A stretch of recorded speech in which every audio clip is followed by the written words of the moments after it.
Very good morning to all of you. I am Anthony Gomes from NIIT StackRoute, and today in our podcast we have Mr. Vinod Nilnath, and the topic of the podcast today is Enterprise and Solution Architecture in the Age of AI Agents.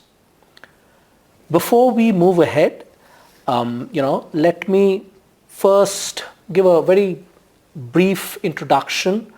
Okay, there was a time when enterprise operations moved like clockwise, slow, steady, and largely manual. But we have entered an era where intelligent agents have totally taken over.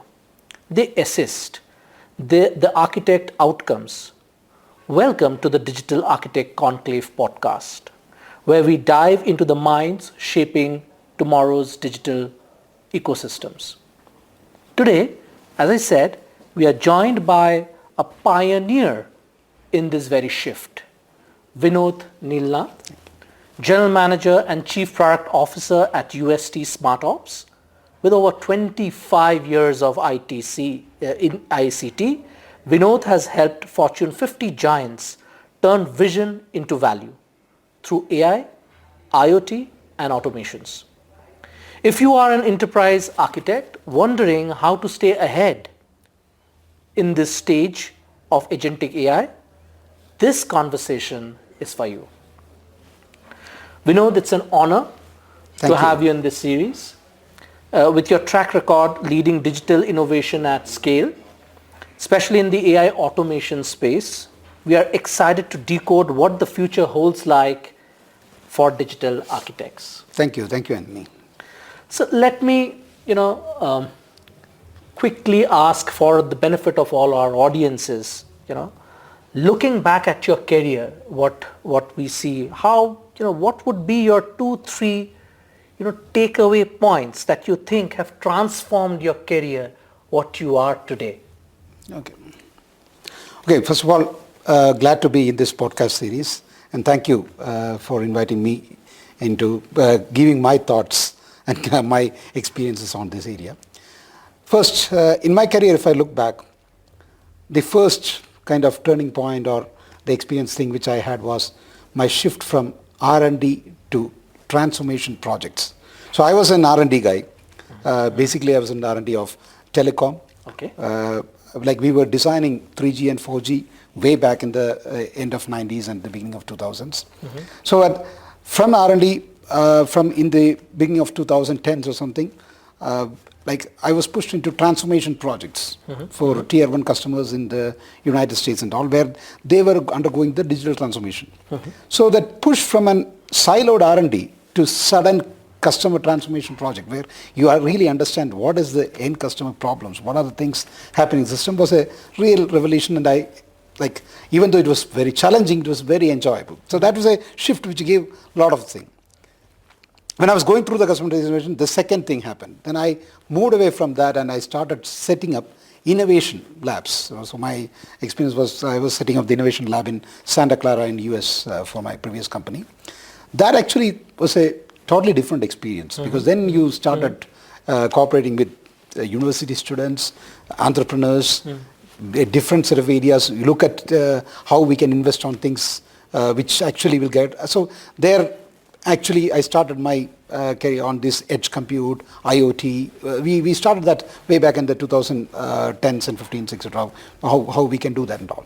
That is the second thing which actually and all. The third thing is I realized maybe I had enough time to think during the COVID times that I had to go back to the university.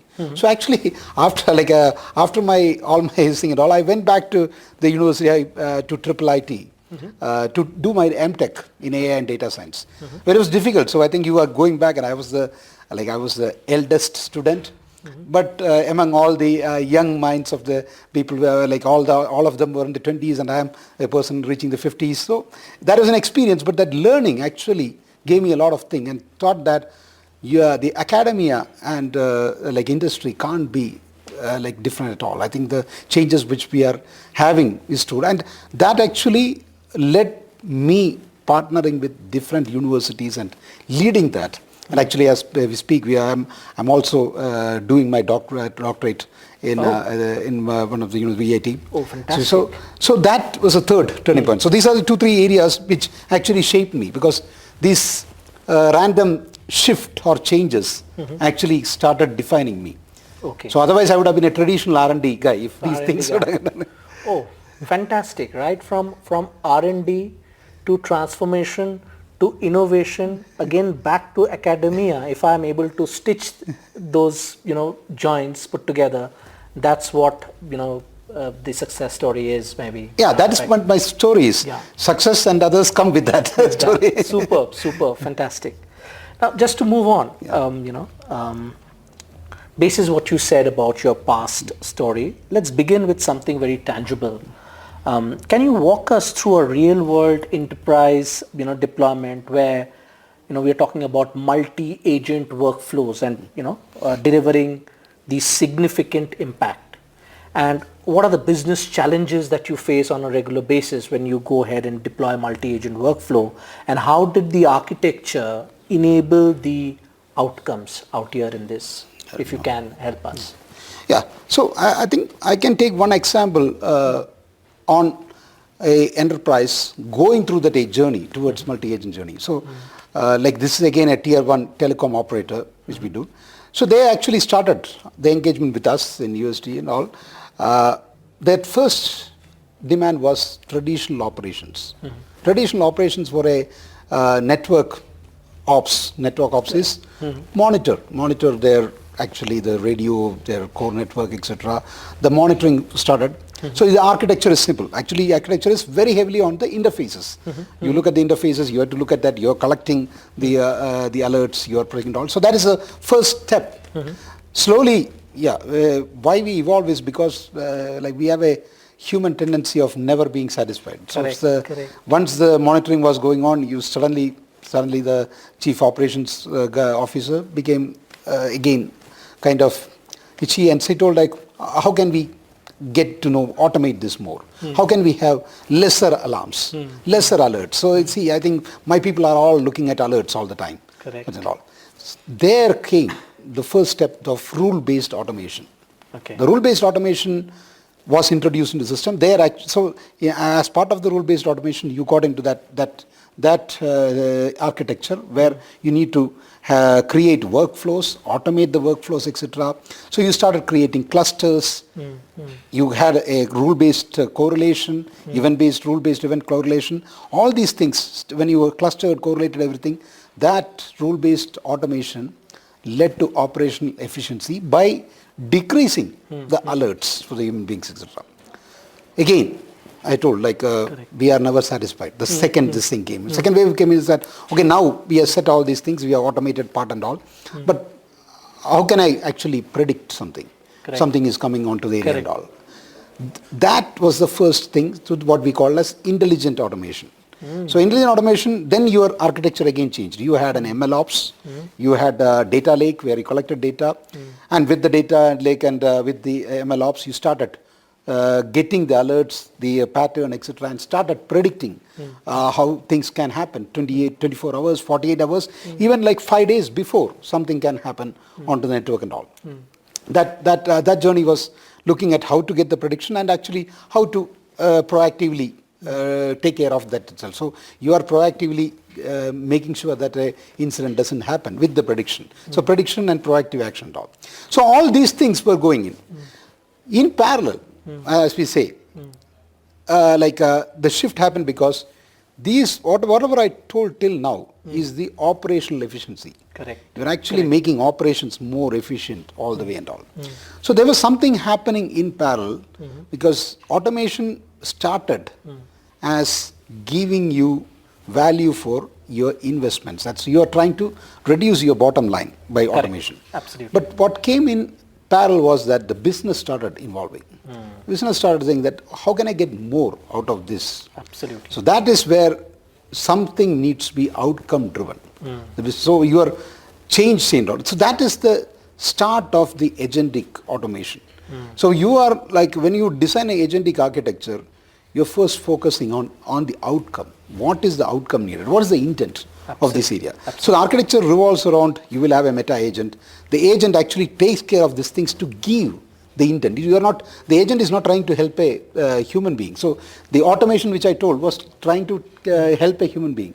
So as I told, the first rule-based automation was trying to help the person who was monitoring. Absolutely. The intelligent automation was trying to help the NOC to predict the alarms and take care of. This is not helping them, this is helping the intent.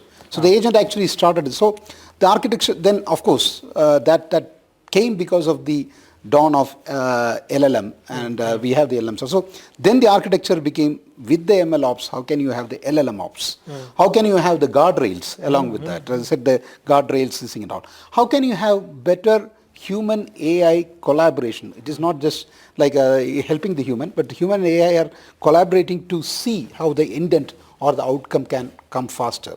So that human interface interaction became that your UX had to be on those areas. And also architecture had to focus on those parts, like how to get the multi-agent area. And so your layers changed. You are looking at a perception layer, you are looking at a realization layer, you are looking at a monitoring layer. So you are looking at a layer. So your workflow suddenly changed to a work graph, because all things are collaborating to give the outcome you need. So this is one example where it started from a operations, but it actually, so when you do that agentic thing, you are not actually kind of making things better. You actually do a leapfrog onto making sure that the business outcomes are driven.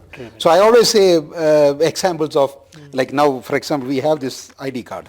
So like example is, if you're trying to automate this, you'll say, oh, how can I print this? So like when all the dignitaries comes, you have the printed outcomes and all. How can you make sure that this can be delivered before, etc.? But think of this. Why do you need an ID card? The intent is like that. So if you say, oh, for recognition, okay, can I recognize the person inside this by another method? So that architecture will be a different architecture. You are looking at the outcome. So then you say that my job is not to make the ID card. My job is to give the outcome or intent that when we have different guests, we should have a mechanism to make sure that this is authentic guests, and we have to so that is the difference. So you start thinking of outcome and intent. Superb. I think, the way you have clarified, Vinod, I mean, it's like a complete story to me, right? From the process to automation to then, getting the analytics out of it and prediction and all of that, and into ML ops and all of that. I mean, and the last example that you have taken, the intent and the outcome. I mean, fantastic, really. That opens up a lot of questions in my mind as well. I would like to take a couple of more questions with you. Looking at now what you said, Vinod, in terms of the story that you narrated, in terms of the vision and the agentic architecture, shifting gears to the future, from where you started and where we are right now into agentic AI, how do you envision the next generation of agentic architecture in terms of, the operations and hyper operations? Keeping in mind what you said from where you started from our network operations and all of that, and we are now in the agentic AI space. From here on, what is the vision for agentic architecture in terms of operations and hyper operations? So as I told in my last answer also, the major shift is you're not kind of looking at process. Automation was always related to the word process. Because you have a process. The process is defined by a human being. And most probably that human being is in the operations dimensions. You have an operational and all. So the process automation, all the architecture was geared for how to make the process automation better. So what you have is your integration layer, you have this thing, you have your workflow engine, and then you go into like make it architecture became better by saying that, oh, you know what, if it's a low code, no code platform, you can drag and drop, but you're trying to create that process. Correct. The major change for the architecture needed is it's now no longer process. It is the goal or outcome, intent, All these things which actually drive the architecture, because you're no longer looking, so people are not looking at the process. Maybe the process is wrong. I want the goal, because if the process is not giving me the outcome, the process has to change, not the architecture. So now the architecture is really looking at how can we deliver the outcome needed. I mean, we had good examples today also being talked about looking at outcome first than the second. So that when that changes, first thing changes is that's why I don't even use the word workflow now, because workflow in agentic architecture is a wrong term. Okay. So you can use work graph, work mesh, because it's not a flow, because a flow is coming from a process. So in the new things, you are actually having different agents or areas, and you're trying to mesh that and leverage it and get the outcome out of that. So that becomes a different thinking. So how you we heard a lot of the architects also are changing, because they have to look at collaborating, leveraging the platform. So it is no longer building something. You are trying to say that, okay, I have this agent. How can I leverage the other agent which is there from other platform? So your architecture is something which sits in an ecosystem.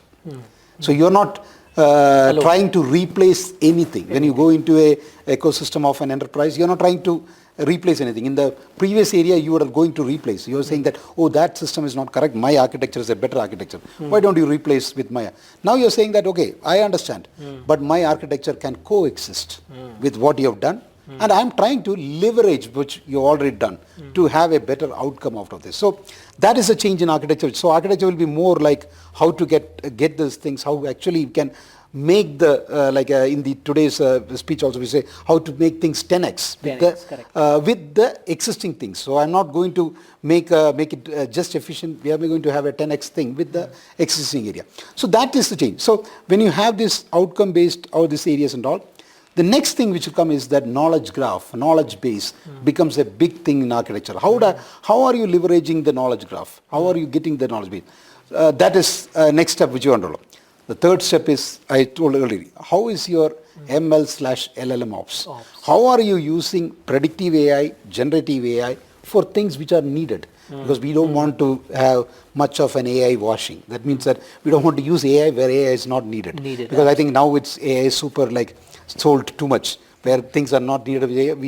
So AI where it is needed, predictive AI where it is needed, generative AI where it is needed, and look at the LLM, all these areas which we have to do, and the guardrails in the architecture, not just for preventing hallucinations, but also to make sure that are the things, the bias taken care. Are we going are the models having ethical bias, all these things in the areas and all that comes part of the architecture's responsibility to make sure that. Last but not least, I told the human interface. How are you interfacing? How is that conversation? So it is no we had our earlier chat engines, but now it is going to be conversation engines. Absolutely. Because it's actually conversing to you also. Why don't you do that? So you'll say, okay, I tried that, it's not working at all. Can you suggest another thing? And no, I don't think you are doing that. So you have a conversation partner with your agents, etc. Earlier it was like in a chat you are typing, give me this, they'll give that. So the conversation interface is the last partner. So in the next gen architecture for hyper automation, these are the cornerstones which are changing. As I told, first that creating the ecosystem, the work mesh or work graph, as I told, then the knowledge base, knowledge layer, then the ML Ops, LLM Ops layer to make sure and all. Then your guardrail and system, how you protect all these things. Last but not least, your conversation engine, not the chat engine, where you make sure that the human and the agent interface gives you maximal output. Fantastic. Eye-opener for me completely, I must say. One more question that is coming up in my mind is now, basis what you said, what would be your advice for aspiring architects, keeping in mind that we are in our third year of DAC 2025? What new skills and capabilities do you think that aspiring architects need to develop, especially if they are focusing on enterprise operations in the age of intelligent agents and agentic AI? What's your thought in that? I think the first things are, I always say that the first things which an architect has to do is the soft skills. Like you have to have a mentality change, because I think the architects used to be the know-all or the gurus of the Correct. software design and all.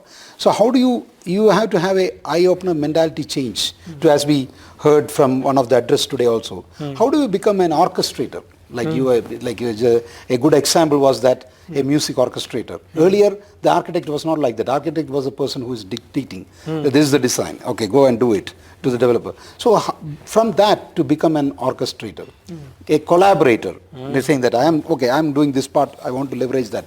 So I would really focus on the soft parts on that, because that is where most of the architects actually kind of win or fail, because I think if they open up the result, it's a better thing. Otherwise, it's a difficult thing for them because it's changed. So are you accepting that change or not?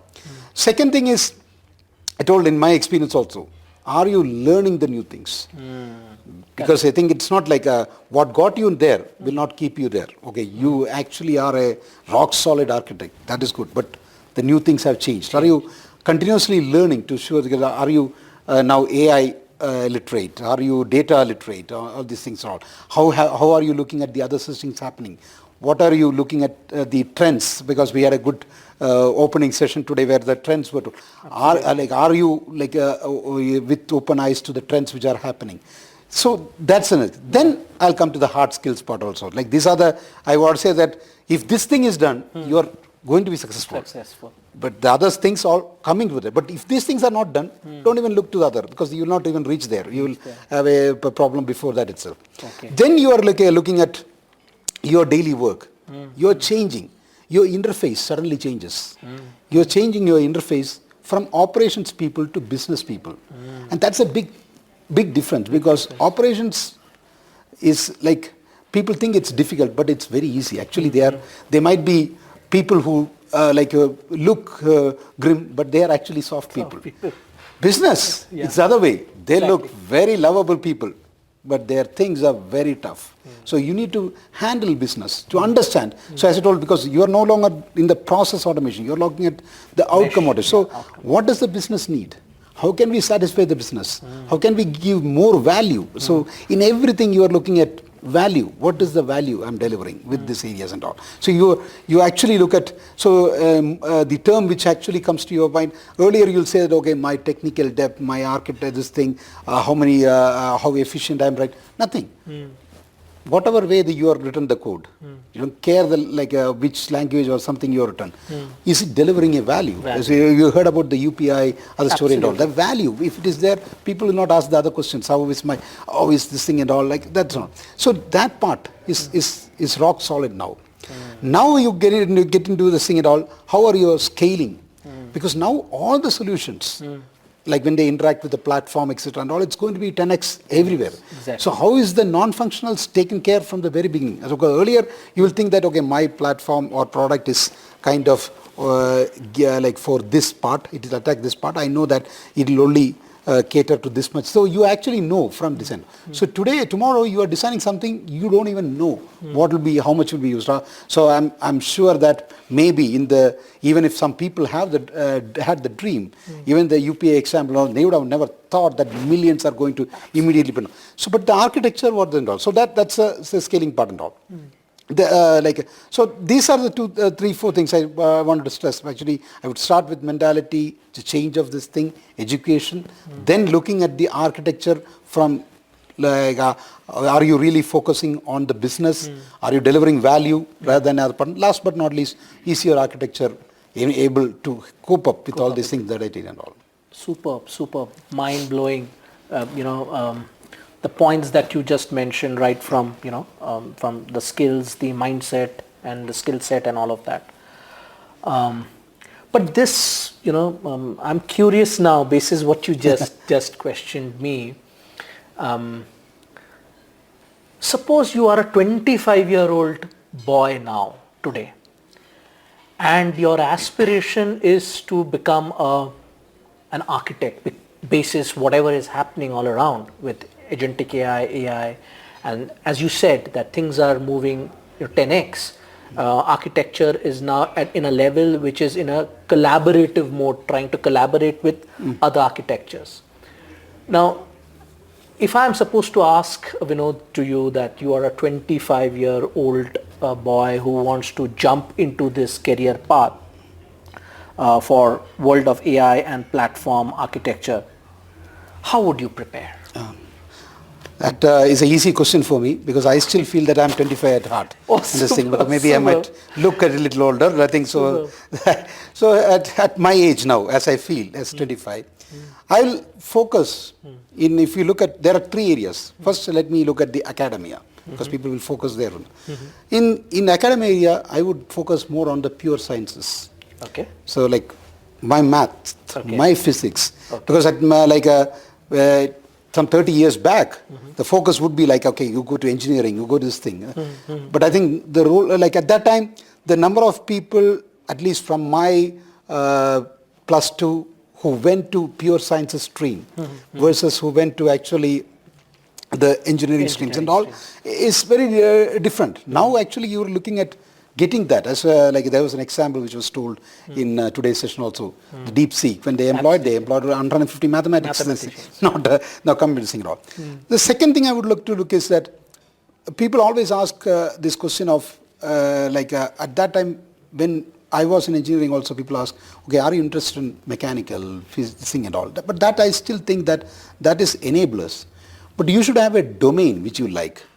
But actually in my 25 years, I was not getting this question of, do you want to work on retail or do you want to work on the health space or do you want to work on the transport? So the domain strength, like I got it after like I got my job. So when I got my first job, it was with my telecom vendor. Then I went to Sweden. Then I actually started loving my thing. So it is like, I always say, at that time career was like arranged marriage. You marry first and then you start loving. But the current thing, you can do the reverse. You start to love what is your domain. Correct. Define that and start like putting on effort on that areas, etc. on things and all. The third thing, the third biggest advice is that was happening earlier, but I start to see that as degrading. So to the 25 years old of today, I would say that is something which you should do, which the 25 years old used to do. Mixing with people. So the new world needs more collaboration. You can't do everything through social media. When are you going out? What is the sport you are playing? Whatever things, how are you getting together with this thing and all?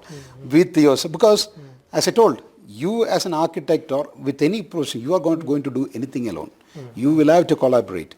And when you collaborate, I mean, it was easily told by people saying that, okay, when you collaborate, you have to keep your ego outside. That is not, ego is not something which you carry with you, that you can leave it outside.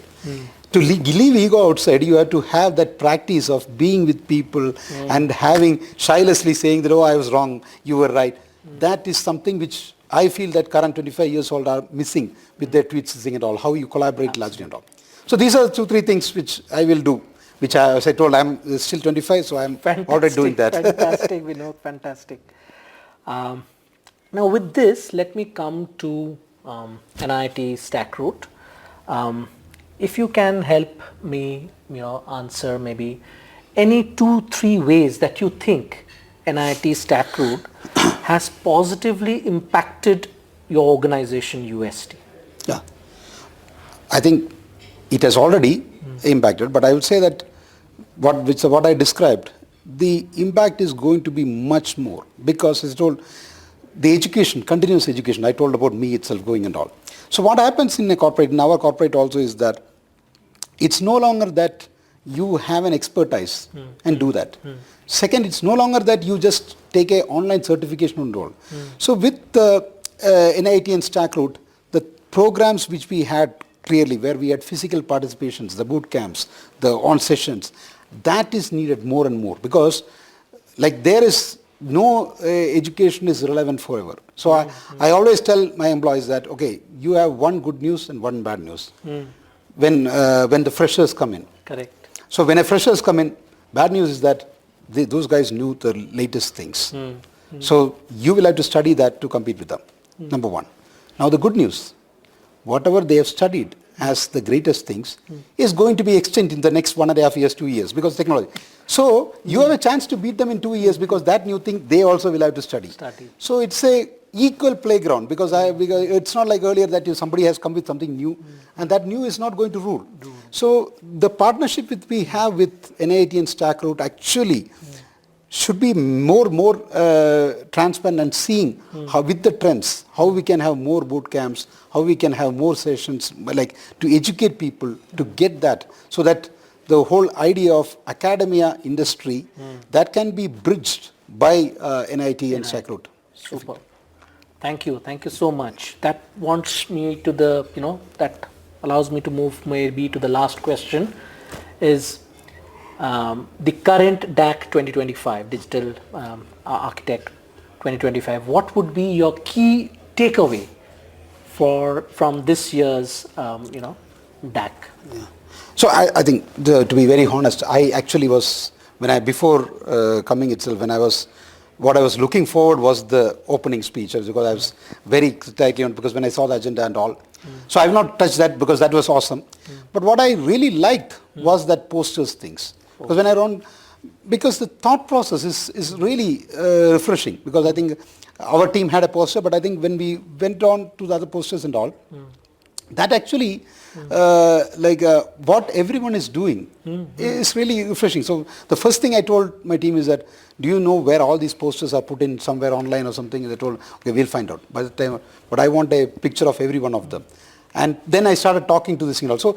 That is now going forward, I would say that DAC becomes more engaging with that poster session because there is the actual connect and actually you are bouncing off the ideas, the posters. So you're actually we are no longer telling people that that's like proprietary information. All we are opening up a lot and we are telling not only telling our in the many of the posters people were not, which was really appreciated was people were not just telling their accomplishments, they were also saying their challenges, that these are the place where actually we are having problem.